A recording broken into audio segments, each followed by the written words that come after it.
शीर्षक कभी हार नहीं मानोगे।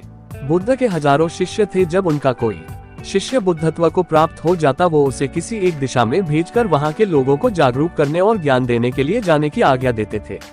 बुद्ध का एक शिष्य बुद्ध के संदिग्ध में 6 वर्षों से था। वो एक दिन महात्मा बुद्ध के पास आया और बुद्ध से कहा, हे बुद्ध, मुझे आपके पास है 6 साल हो गए, मेरे बाद कितने शिष्य आए, उन्हें आपने इस बीच किसी एक दिशा में ज्ञान देने के लिए भेजा, लेकिन मुझे अभी तक नहीं भेजा। क्या मुझे अभी तक बुद्धत्व प्राप्त नहीं हुआ? बुद्ध मुस्कुराए और बोले, ये तो तुम्हें खुद समझना होगा कि तुम्हें बुद्धत्व प्राप्त हुआ है या नहीं। शिष्य बोला, हे बुद्ध, आपने मुझे इन 6 सालों में जो भी उपदेश दिया मुझे वो सब याद है। आपकी बताई एक एक बात मुझे याद है। आप मुझसे भी पूछ सकते हैं, मैं आपको हर उत्तर देने के लिए सक्षम हूँ। आप मुझे एक मौका तो दे ताकि मैं किसी भी दिशा में जाकर लोगों को आपके ज्ञान के बारे में भी बता सकूं। बुद्ध ने कहा, ज्ञान की बातों को याद रखने से कुछ नहीं होता। जब तक आप उसे अपने आचरण में न लाओ, जब तक आप किसी भी चीज को अपने आचरण में नहीं लाओगे, तब तक आप दूसरों को नहीं कह सकते कि वो उसे अपने आचरण में लेकर आए। शिष्य ने कहा, जो भी हो, कृपया आप मुझे एक मौका दे, आप मुझ पर भरोसा रखें। मैं सभी को अपने ज्ञान से प्रभावित कर सकता हूँ। मैं लोगों को ऐसी बातें बता सकता हूँ जिससे उनके जीवन में शांति आएगी और वो शांतिपूर्ण अपना जीवन जी सकेंगे। बुद्ध ने कहा, अभी तुम तैयार नहीं हो, जब तुम तैयार हो जाओगे मैं तुम्हें खुद सही मार्ग पर जाने के लिए कहूंगा। शिष्य ने कहा, क्यों बुद्ध, आपने मुझे इन 6 वर्षों में इतना भी ज्ञान नहीं दिया जिससे मैं लोगों को प्रभावित कर सकूं। बुद्ध ने कहा, ठीक है, तुम पूर्व दिशा की तरफ जाओ, वहां तुम्हें एक गांव मिलेगा, उससे तुम भिक्षा मांग कर लाओ और वहां के लोगों को अपने ज्ञान से मदद करना। कल सुबह तुम वहां अकेले जाना और शाम को आकर मुझे बताना तुमने कैसे वहां के लोगों की मदद की। वह शिष्य ये सब सुनकर बेहद खुश हो गया और बुद्ध का आशीर्वाद लेकर चला गया और वह रात भर ज्ञान समेटता रहा और मन ही मन सोच रहा था कि मैं कल ऐसे ज्ञान की छाप छोड़ूंगा कि वहां के लोगों के साथ बुद्ध भी मुझसे प्रभावित हो जाएंगे। सुबह उठकर वो महात्मा बुद्ध को प्रणाम करने गया। उन्हें प्रणाम कर वह पूर्व की तरफ निकल गया। शाम को जब वह वापस आया तो बुद्ध ने देखा कि उस शिष्य के माथे पर चोट लगी है और खून बह रहा है। बुद्ध ने उसे पट्टी की और पूछा, तुम्हें ये चोट कैसे लगी? शिष्य ने कहा कि बुद्धि, वहाँ के लोग बेहद दुष्ट हैं, उन्हें जरा भी बुद्धि नहीं है। मैं उस गाँव में भिक्षा लेने गया पर किसी ने मुझे भिक्षा नहीं दी, सब मुझे गालियाँ दे रहे थे। एक व्यक्ति ने तो मुझे भी भिक्षा तो दी लेकिन नीचे फेंक कर और कहा, इसे उठा लो। मैंने उन्हें काफी समझाया लेकिन वह मेरी बात सुनने को तैयार ही नहीं थे। उल्टा उन्होंने मेरे साथ हाथापाई की जिससे मुझे चोट लग गई है। बुद्ध, आप मुझे दूसरी जगह भेजे जहाँ के लोगों में बुद्धि हो, इस तरह न हो। बुद्ध उसकी बात सुनकर मुस्कुराए और बोले कि अगर तुम्हें दूसरे गांव में भी ऐसे ही लोग मिले तब तुम क्या करोगे? शिष्य ने कहा, हे बुद्ध, ऐसे लोगों को कोई ज्ञान नहीं दे सकता, वह लोग अज्ञानी है, उन्हें कौन समझाए? बुद्ध ने कहा, वह लोग अज्ञानी नहीं बल्कि ज्ञानी है, उनके पास बहुत बुद्धि है परंतु उनके पास खुद का ज्ञान है। अब अगर तुम किसी दूसरे के ज्ञान को चोट पहुँचाओगे तो वह कुछ तो कहेंगे ही। तुम्हें ऐसे लोग हर जगह मिलेंगे, तब तुम अपना ज्ञान उन्हें कैसे दोगे? बुद्ध ने शिष्य को कहा कि आज तुम आराम करो, कल शाम को मेरे पास आना। शिष्य बुद्ध को प्रणाम करके चला गया। अगली शाम जब वह वापस बुद्ध के पास आया तब वहाँ एक और बुद्ध का शिष्य मौजूद था। उनके हाथ में चोट लगी हुई थी। बुद्ध ने उस शिष्य के हाथ पर चोट देख उस पर पट्टी की और उस शिष्य से पूछा कि तुम्हें ये चोट कैसे लगी? शिष्य ने कहा, हे बुद्ध, आपने पूर्व के एक गाँव में मुझे जाने के लिए कहा था, वही मुझे ये चोट लगी। बुद्ध ने कहा, वहाँ तुम्हारे साथ क्या क्या हुआ, तुम मुझे बताओ। शिष्य ने कहा, हे बुद्ध, वहाँ पर मैंने सबसे भिक्षा मांगी लेकिन किसी ने मुझे भिक्षा नहीं दी। एक व्यक्ति जिसने भिक्षा दी थी उसने भी वह मुझे जमीन पर फेंक कर दी और कहा, उसे उठा लो। मैंने चुपचाप उसे उठाकर अपने पात्र में रख लिया और उसे कल्याण का आशीर्वाद दिया। तब उस व्यक्ति ने मुझसे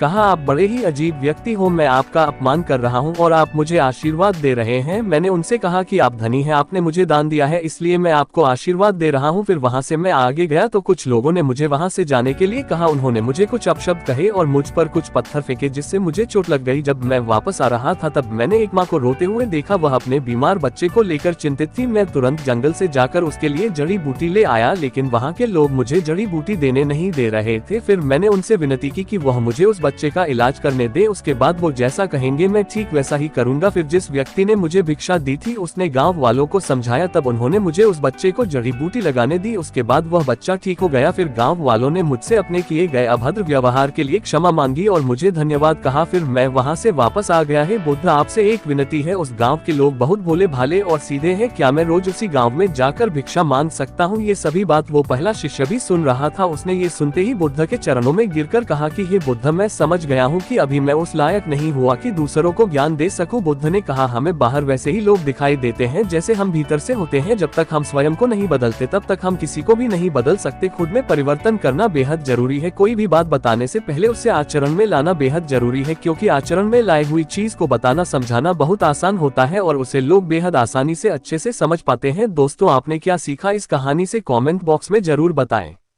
निष्कर्ष, कंक्लूजन। दोस्तों, हम सभी को ऐसा लगता है कि हमने जो कुछ भी सीखा है वो हमको दूसरों को सिखाना चाहिए, लेकिन हम जाने अनजाने में दूसरों को सिखाने के चक्कर में हम कभी कभी गलत साबित हो जाते हैं। तो इसलिए दोस्तों, अगर आप किसी को भी कोई भी सुझाव देने के लिए जाते हैं, आप कोई भी चीज सिखाने के लिए जाते हैं, तो सबसे पहले आप उस कार्य को संपूर्ण रूप से और सही ढंग से अच्छे से सीख जाएं, और आपको जब ये पक्का प्रूफ मिल जाए कि अब मैं इस कार्य को संपूर्ण रूप से सीख चुका हूं, अब मैं दूसरों को सिखा सकता हूं, तभी आप दूसरों को सिखाने के लिए जाएं, अन्यथा आपके साथ दुर्व्यवहार हो सकता है और आपको क्षति भी पहुंच सकती है।